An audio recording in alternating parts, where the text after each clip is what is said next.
विवेक Deshpande sir, आपका स्वागत है। सर, जो संगठन को लेकर के बात हो रही है, कांग्रेस पार्टी अगर देखा जाए महाराष्ट्र में तो सबसे बड़े दल के रूप में सामने आई। उसको जिस तरीके का परिणाम अभी लोकसभा चुनाव में बतौर इंडिया गठबंधन के दल के रूप में मिला, क्या भविष्य देख रहे हैं इंडिया गठबंधन का आप महाराष्ट्र के अंदर? क्योंकि जिस जो अभी बात, हालांकि राकेश सर ने उस पर बोला था, राकेश सर ने उस बात को कहा था कि भाई बहुत सामान्य सी चीज है, क्योंकि विधान परिषद का चुनाव बहुत महत्वपूर्ण नहीं है।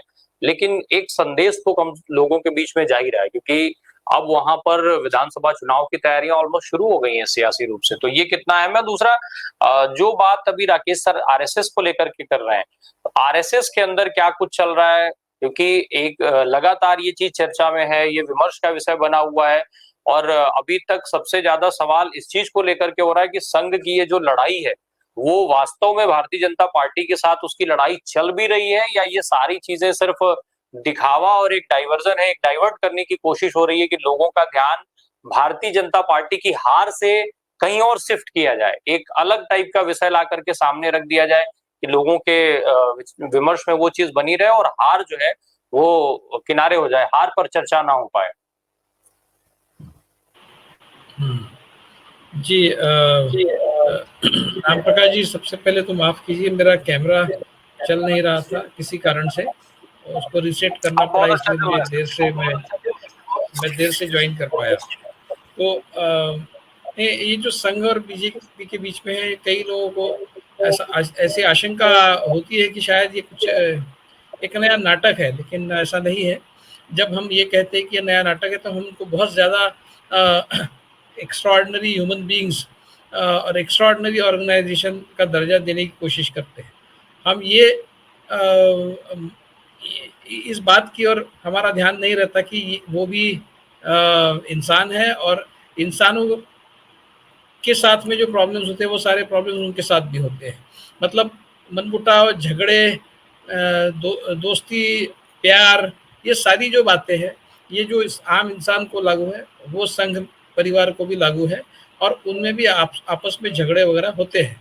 हमको पता है किस तरह से गुजरात में नरेंद्र मोदी वर्सेस आरएसएस चला है, जब वो वहाँ पर मुख्यमंत्री थे, और नरेंद्र मोदी वर्सेस विश्व हिंदू परिषद भी चला है। तोगड़िया जी के साथ जो उनका झगड़ा हुआ, क्या है वो नाटक था। और अभी संघ के साथ में जो बात है वो एक सच्ची बात है, उसमें कोई नाटक नहीं है, उसमें वो एक सच्चा झगड़ा है, इसके बारे में मेरे मन में कोई आशंका नहीं है। और जब उनके आपस में झगड़े होते हैं तो वो जनरली आपस में बैठ के सुलझाते हैं। वो उनकी कोशिश ये होती है कि दुनिया के सामने ये झगड़ा ना आए। लेकिन जब आपस में बात नहीं बनती, मतलब अगर सामने से कोई इस बात को एक्सेप्ट ही करने के लिए तैयार नहीं है कि वो इस बारे में कोई कम्युनिकेशन एंटरटेन ही ना करे, तो फिर वो पब्लिकली कहनी पड़ती है। जो 2005 में हुआ, के सुदर्शन ने कहा अटल बिहारी वाजपेयी और लाल कृष्ण आडवाणी के बारे में, कुछ उसी तरह की बात 2024 में मोहन भागवत जी ने नरेंद्र मोदी जी के सिलसिले में कही है। नाम नहीं लिया, सुदर्शन जी बहुत ब्लंट थे, उन्होंने नाम लिया था। इन्होंने सिर्फ ये कहा कि सेवक को सेवक कहलाने का अधिकार तभी है जब वो अहंकारी नहीं होता। तो सीधा ये जो निशाना है ये मोदी जी पर साधा गया है, और ये रियल झगड़ा है। इसमें कोई हम लोग ये ना माने कि भाई आपस में बिल्कुल भी झगड़ते नहीं है, तो ये क्या इंसान नहीं है क्या, ये रोबोज है? तो ये ऐसा नहीं है। और इस बात को ध्यान में फैक्टर इन करना इसलिए जरूरी है कि ये अपोजिशन के लिए बहुत महत्वपूर्ण है। अगर आपस में इनका बन नहीं रहा है तो वो अपोजिशन के लिए एक कंट्रीब्यूटरी फैक्टर करके भी इस्तेमाल किया जा सकता है। हालांकि उसके ऊपर डिपेंड नहीं किया जा सकता, उसके ऊपर आप निर्भर नहीं कर सकते कि अरे उनका आपस में झगड़ा है तो बीजेपी तो वैसे भी हार जाएगी। ये सोचकर आप अपनी जो बाजू है उसको बलवान बनाने की कोशिश रोक नहीं सकते। वो कोशिश तो आपकी चलती रहनी चाहिए। जहाँ तक कांग्रेस का सवाल है ऑर्गेनाइजेशन का, मुझे लगता है कि कांग्रेस में जो दो यात्राएं हुई राहुल गांधी की, उससे एक नवचेतना तो उन्होंने फूकी है, लेकिन ऑर्गेनाइजेशन के लेवल पे बहुत ही बड़ा ह्यूमंगस एक टास्क कांग्रेस के सामने आज भी है। हालांकि उसकी शुरुआत अच्छे से हुई है।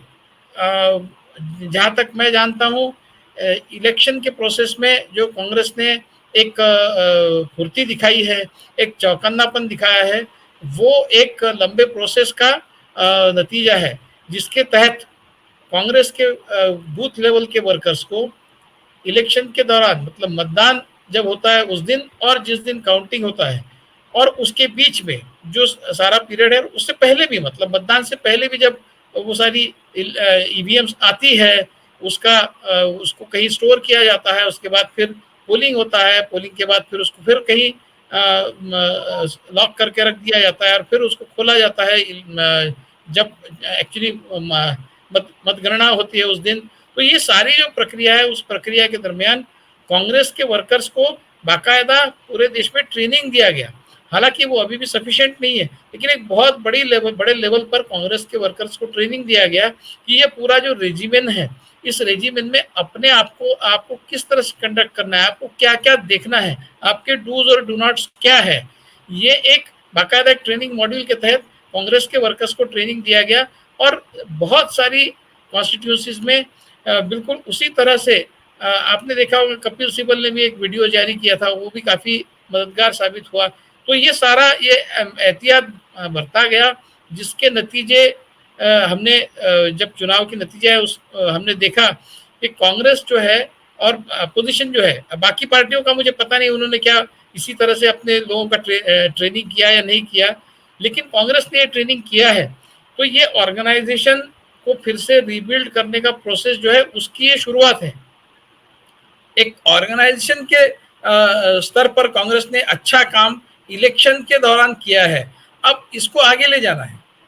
ये जो चौकन्नापन है, ये इसको सतत बना के रखना है और उसके लिए ऑर्गेनाइजेशन का जो सुपर स्ट्रक्चर है उसको खड़ा करना है और उसमें ऐसे लोगों की भर्ती होनी चाहिए जो जिनको अपनी जिम्मेदारी का एहसास है और जिनका कांग्रेस की आइडियोलॉजी के साथ कमिटमेंट है। जिनका सत्ता के साथ कमिटमेंट है ऐसे लोग नहीं, क्योंकि कांग्रेस में आज का जो नेतृत्व है उसमें ज्यादातर लोग जिनका सत्ता के साथ कमिटमेंट है, ऐसे आज भी है। लेकिन ये अच्छा हुआ है कि पिछले 10 साल में ऐसे ज्यादातर लोग निकल गए, क्योंकि कांग्रेस में रहते हुए सत्ता नहीं मिलती, ये समझने के बाद वो निकल कर कहीं और चले गए हैं। और जो बचे हैं वो ज्यादातर मतलब उनका कहीं ना कहीं कमिटमेंट कांग्रेस के साथ में है, ऐसा हम प्रिज्यूम कर सकते हैं। लेकिन वो कमिटमेंट उस लेवल का नहीं है जिस लेवल का बीजेपी के आम वर्कर का, बीजेपी के आम कार्यकर्ता का कमिटमेंट बीजेपी के ऑर्गेनाइजेशन के साथ होता है। उस तरह का, उस लेवल का कमिटमेंट आज भी कांग्रेस में नहीं है। तो वो लेवल को बढ़ाना होगा, उस कमिटमेंट के लेवल को बढ़ाना होगा, जिसके लिए कांग्रेस के वर्कर्स को पेप टॉक देने की जरूरत है, उनका ट्रेनिंग कंटिन्यूअसली होने की जरूरत है। ये सारा जो है महाराष्ट्र में बहुत अच्छे से किया है इलेक्शन में, इसलिए महाराष्ट्र के जो नतीजे आए हैं, मुझे पता है ये प्रोसेस कैसे हुआ है, क्या है। उन लोगों को मैं जानता हूँ जिन्होंने ये सारे ट्रेनिंग लोगों को दिए हैं। तो ये पूरी जो ऑर्गेनाइजेशन है उसको फिर से एक नए सिरे से बनाना और उनमें उसमें आइडियोलॉजिकल एक कमिटमेंट का इन्फ्यूजन करना, उसमें आइडियोलॉजिकल कमिटमेंट डालना, क्योंकि ये लड़ाई आइडियोलॉजी की है आखिरकार, और ये खुद राहुल गांधी भी बोलते हैं। तो जो आइडियोलॉजिकली कमिटेड है वो लोग कांग्रेस के प्रमुख पदों पर होने चाहिए और वही उस संगठन को चलाए, तभी जाकर आप बीजेपी का मुकाबला कर सकते हैं। क्योंकि बीजेपी का जो वोट बैंक है वो उनके आइडियोलॉजी से ज्यादा चलता है, इसमें कोई शक नहीं है। उस वोट बैंक को काउंटर करने के लिए आपको भी उतना ही एक बड़ा मास ऑफ पीपल बनाना पड़ेगा, जिसके लिए आपको आइडियोलॉजी को आगे ले जाने वाली एक संगठना बनानी पड़ेगी। वो उसकी शुरुआत तो हुई है, उसको आगे किस तरह से बढ़ाते हैं हम देखेंगे। जी, साथ में आपसे एक चीज समझना चाहूंगा, जो चूंकि महाराष्ट्र के उसमें बात हो रही है, बार बार महाराष्ट्र का चुनाव सामने खड़ा है और महाराष्ट्र को लेकर के जिस तरीके की सियासी गणित बताई जा रही है, अगर जो बात आप संघ को लेकर के दावा कर रहे थे तो उसके हिसाब से भी जो मैंने शुरू में कहा था कि ये तय माना जा रहा है कि एमवीए वहां पर सत्ता में आ रही है, रास्ते बहुत साफ हैं। अगर संघ की नाराजगी भी रही, एज इट इज चलती रही, तो एमवीए की स्थिति को क्या देखते हैं आप? और दूसरा, एनडीए गठबंधन की जो बात है, एनडीए को लेकर के क्या स्थितियां आप महाराष्ट्र में देखते हैं, और बाकी जो चुनाव होने हैं जिन राज्यों में, बिहार और उसमें झारखंड, इन सब राज्यों में भी अगले साल चुनाव होने हैं, तो ऐसे में बाकी राज्यों में भी क्या कुछ तस्वीर देखते हैं? हाँ नहीं, राम प्रकाश जी, महाराष्ट्र में अच्छी स्थिति है, कोई सवाल ही नहीं। अभी 3 ही महीने हैं और 3 महीने में इफेक्ट पूरी तरह से धुल जाएगा और बीजेपी फिर से एक बार सत्ता पर काबिज हो जाएगी। इस तरह की स्थिति तो नहीं है, क्योंकि महाराष्ट्र में जनता ने ये चुनाव लड़ा है। सिर्फ महाराष्ट्र में ही नहीं, मैं समझता हूँ पूरे देश में जनता ने चुनाव अपने हाथ में लिया था।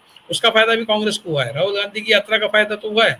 राहुल गांधी की यात्रा का फायदा किस तरह से हुआ है, इसका एक रिपोर्ट इंडियन एक्सप्रेस में छपा भी है, जिसमें उन्होंने लिखा है कि करीब करीब 150 जगह पर उन्होंने इस बार जो 150 डिस्ट्रिक्ट्स है या फिर कॉन्स्टिट्यूंसी जो राहुल गांधी ने टच की थी अपने पूरे दो यात्राओं के दरमियान, उसमें से अब की बार वो 41 सीटें जीत पाए हैं। कांग्रेस को 41 सीटों का फायदा हुआ। पिछली बार ये सिर्फ संख्या 21 थी।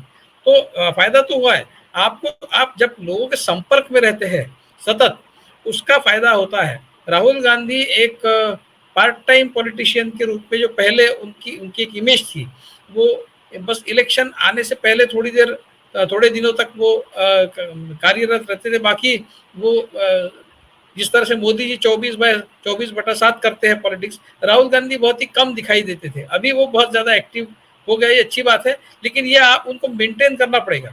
ये पूरे आने वाले 5 साल तक जिस तरह से मोदी जी पूरे देश पे घूमते हैं, अब ठीक है वो सरकारी फैसिलिटीज का उनको फायदा मिलता है, बहुत पैसा सरकार के विमान से इधर उधर घूमते हैं। पता नहीं वो पार्टी के काम से जब जाते हैं तो पार्टी के पैसे से जाते हैं या फिर सरकारी खर्चे से ही जाते हैं, इसका हिसाब तो कौन लेगा? वो तो आरटीआई में मांगना पड़ेगा। ये जब चुनाव की जो भी भागदौड़ है उसमें जब वो इधर उधर जा रहे थे, तो क्या बीजेपी खर्चा कर रही थी उसका, ये पता नहीं। लेकिन ये एक असिमेट्री है। उसके बावजूद राहुल गांधी को कंटिन्यूअसली देश में घूमना है, ये तो है। जहाँ तक महाराष्ट्र की बात है, महाराष्ट्र में स्थिति अच्छी है। उसको बनाए रखने के लिए वो जिस तरह से मैंने कहा कि ऑर्गेनाइजेशन को आगे बढ़ाना होगा, और जो भी जनता के सवाल है उन सवालों को सतत उठाना पड़ेगा, और उसके बाद ही मुझे लगता है जाकर कहीं ये लॉजिकल एंड पर ये लड़ाई 2024 के विधानसभा चुनाव में कांग्रेस के पक्ष में या फिर महाविकास आघाड़ी के पक्ष में जाएगी। अभी महाविकास आघाड़ी में अभी तो कोई प्रॉब्लम नहीं है। अब आने वाले 2-3 महीने में क्या होगा मैं बता नहीं सकता। अभी एनसीपी के अंदर एक प्रॉब्लम खड़ा हो गया है, रोहित पवार वर्सेस जयंत पाटिल, जो शरद पवार कांग्रेस एनसीपी के अध्यक्ष है, उनके बीच में एक लड़ाई चल पड़ी है। वो क्या रूप लेती है आने वाले 3 महीने में पता नहीं। तो ये सारी जो समस्याएं हैं, इंटरनल जो प्रॉब्लम्स है कांग्रेस के अंदर भी है। नाना पटोले के खिलाफ एक तरह से नाराजगी है बहुत बड़े सेक्शन में कांग्रेस में, तो उसका भी कुछ करना होगा। वो तो आप 3 महीने तक उस स्थिति में कांग्रेस को चला नहीं सकते। आप 3 महीने तक एनसीपी को उस स्थिति में चला नहीं सकते। शिवसेना में उस तरह से प्रॉब्लम नहीं है। शिवसेना में जितना बचा हुआ शिवसेना है उद्धव ठाकरे का, वो एक साथ है, और हो सकता है कि दूसरे शिवसेना में से लोग भी उनकी तरफ चले जाए कुछ, और एनसीपी में भी वो हो सकता है अजीत पवार से कुछ एमएलए टूट कर इनके पास आ जाए। तो उसकी भी कोशिश साइड बाय साइड जारी रखनी चाहिए कि वो जो छिटक कर निकल गए हैं उसमें से जो डिजायरेबल लोग हैं, वो जो सत्ता के लोग भी है वो नहीं, जो डिजायरेबल है, जो जबरदस्ती जो किसी डर के मारे चले गए, उनको फिर से अपने पास लाना, ये भी साइड बाय साइड ये भी प्रोसेस होनी चाहिए। तो लोगों के बीच में संपर्क बनाए रखना, और महाविकास आघाड़ी का अपना अंदर का जो कोऑर्डिनेशन है वो बना के रखना, और सारे लीडर्स जो है पूरे स्टेट में सतत घूमते रहे और लोगों से मिलते रहे, और वो लोगों के लिए अवेलेबल है 24/7। ये चित्र जब तक क्रिएट नहीं होता तब तक मुझे लगता है कि आगे ये बात नहीं बढ़ेगी। सिर्फ लोगों ने मन बना लिया है आपको चुनकर देने का, तो आप चुनकर आ जाएंगे। इस मानसिक स्थिति में आप न रहे तो अच्छा है। लोग आपको उतार भी सकते हैं सत्ता से, आपको लोग हरा भी सकते हैं, 3 महीने में भी ये चित्र बदल सकता है। ये आपको प्रिज्यूम करके ही आगे चलना होगा। राम प्रकाश।